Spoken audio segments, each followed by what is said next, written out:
What we're looking at there is making sure you get the right balance between cost, resilience. Some of the world's sort of most cost-effective supply chains are literally there because they are flexible and they can move product around in different ways as well. And what you've got to do is create a customer-centric supply chain network. You want to make sure that you're still efficient and still competitive to make sure you use your supply chain as a competitive advantage.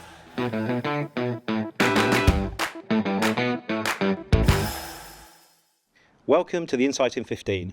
I'm John Robertson and I'm joined today by Iain Prince, who's a partner in our supply chain practice here at KPMG UK. And no surprises, today we're going to be talking about supply chain. Iain, great to have you with us today.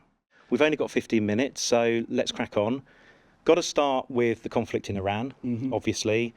As we're recording this, Strait of Hormuz is still closed. What does that mean for supply chain? Yeah, I think the first thing, as everybody knows, and I think, John, a little bit like supply chain, the topic today, we found everybody's become a supply chain expert, but it's still on the board agenda all the time.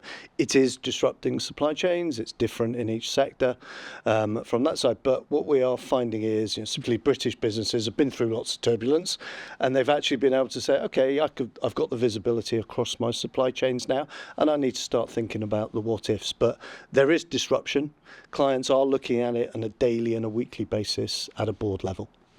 Okay, so this is different across different sectors, but are there sectors that are particularly impacted? Yeah, so from a sector side, obviously energy, oil and gas is the main impact because of the LNG, could be the oil coming through the Straits of Hormuz. There are some indirect, some other industries and sectors that are impacted. Agriculture, so there's a fertiliser product that comes through that area as well. But we've got to think, as well as the Straits of Hormuz, there are other areas that we'll look at. We'll look at the Red Sea. Container ships go through the Red Sea all the time. It's not in the conflict there, but we've got to make sure we keep aware of all things that might happen. We don't want another Evergreen doing a three-point turn on the Suez Canal again. Okay, so if I'm a supply chain manager at the moment, how am I reacting to this? What will I be doing? Yeah, I think from a supply chain manager, and that's you've been invited to board meetings first. This is on the board topic. So what we found with supply chains, but more specifically with board level, is they're looking at all of the what ifs from it. And the boards that we've been working with and we're recommending is put somebody on point at the board level to look at all of the what ifs, the different scenarios, to help develop your strategy. And also make sure you're looking at the budgeting, reforecasting, replanning throughout the year. 3+9, 6+6s are becoming evident now as people are looking at it. But as again, I'll come back to it, make sure it's on the board agenda and you've got all of the elements and capabilities aligned, because what you've got to do is create a resilient supply chain that can weather these shocks to it. I remember talking to you during COVID, and it was very much we'd had supply chains moving from sort of the most cost-efficient path to resilience. Yeah. But what does that mean? John, you mentioned it, but we've been here before, haven't we? If we think about all the Brexit challenges, the COVID challenges, the Ukraine conflict, and initially resilience just meant let's have more inventory. Let's make more product. Let's stock it around the world, because what we can't do is let our customers down. So resilience initially meant put more stock everywhere, and inventory went up. The finance directors, CFOs were interested because working capital was going up. But what we're seeing now is a different type of resilience, where clients are now, and in the various sectors, are actually putting some strategies in place. Resilience could be, instead of being reliant on one or two countries, I'm actually going to go to 3 or 4. I might make or produce or store product in a different country. Another area might be I might change my suppliers or my work in progress, or my sort of bill of materials, as they call it, to change some of the packaging on it. So I'm not resilient to a certain product code in that. And then thirdly, and this is quite fascinating now with clients, is when we'll be working with clients on tenders and looking at suppliers on who they should use, resilience is part of a scoring template now. So actually, how resilient is my supplier? Because as well as the cost, the efficiency, the availability of the product, they also want to make sure that that supplier is resilient. and which could mean a lot of things. What factories do they make the product in? Where is the warehousing? But also, what are the countries that's all from? So resilience is being used in lots of areas in the supply chain now. Yeah, and you mentioned that you kind of have to look at the countries, because obviously you could have one country that's in an area where there's conflict, okay, but you could have another country that's facing large tariffs to do business out of it. So how, and that's changing all the time, it seems to me anyway. So how as a business do you determine, what tools are there to determine your best supply chain? So there's some great tools around them. We're using 2 or 3 with clients at the moment. But the main thing, what we call it, is network optimization. So it's been around for years. Like it's doing the maths of where you make a product and how it sort of flows through as well, and looking at the countries and looking at the demand patterns. But now what's happened there is you can take it from a theory and just do the supply chain and come up with the answer. But now what you've got to do is add all the extra blocks onto it. So you need to look at the resilience of that supply chain.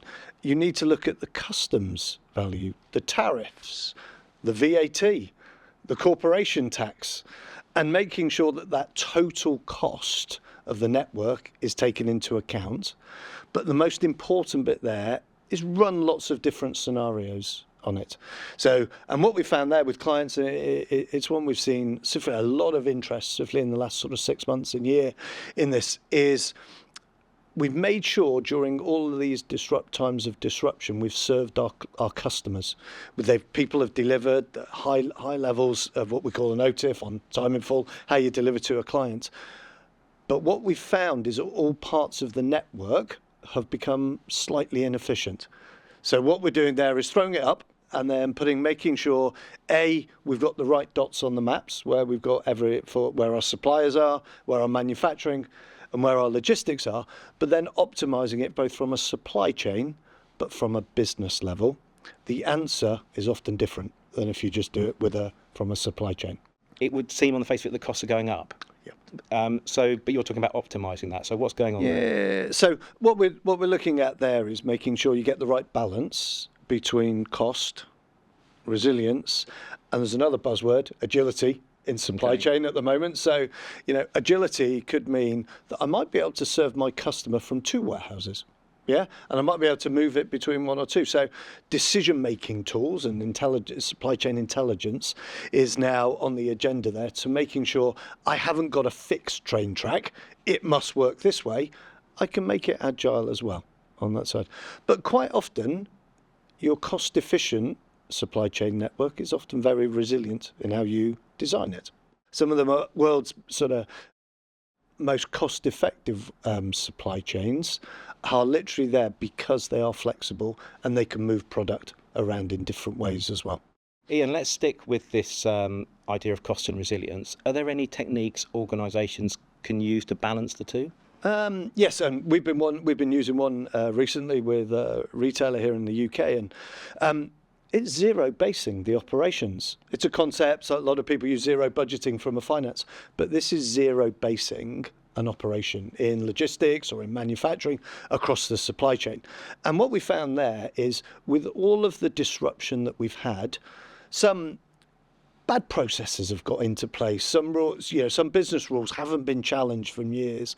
When you set up a bit of tech, you've not gone in and looked at the parameters. So what we've gone back to is, it's gone back to some zero basing principles and said, right, I run a warehouse, I look at goods in. Why do you do that process? Do you have to do that process? If you don't do that process, does it impact on delivering to a store or delivering to a customer? And actually just taking all the processes back levels. And actually, if you touch a product, you've got to make sure you add value to it across the supply chain.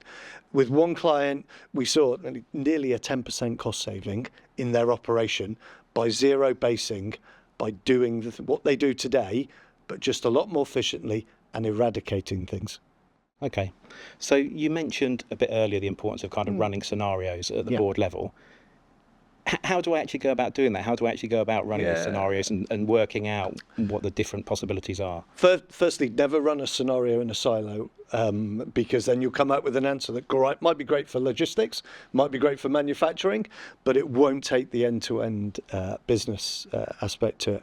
But what you've got to do is you've got to build up what, I'm going to use another phrase, a digital twin. A digital twin is a model of your business that you can then run scenarios without making any physical changes, without moving a line in a manufacturing or opening up another route to market. You create a digital twin. And in that digital twin, you're replicating how the business works today. And then what you're doing is you're running a scenario. And that scenario could be manufacturing. It could be, I've got X amount of factories, number of lines in each factory. I want to see if I want to change lines. I want to see if I can put a bit more automation in. So I'm going to run a scenario to see my impact. Or you could run a scenario which is much more financially driven or regulatory driven. A financial one would be, we're restricted on capital in the business, so therefore I've got to sweat the asset harder. How can I do that? Or if I'm looking at putting automation in, I've got, say, a £10 million sort of capital allowance. At what point and where should I put that capital?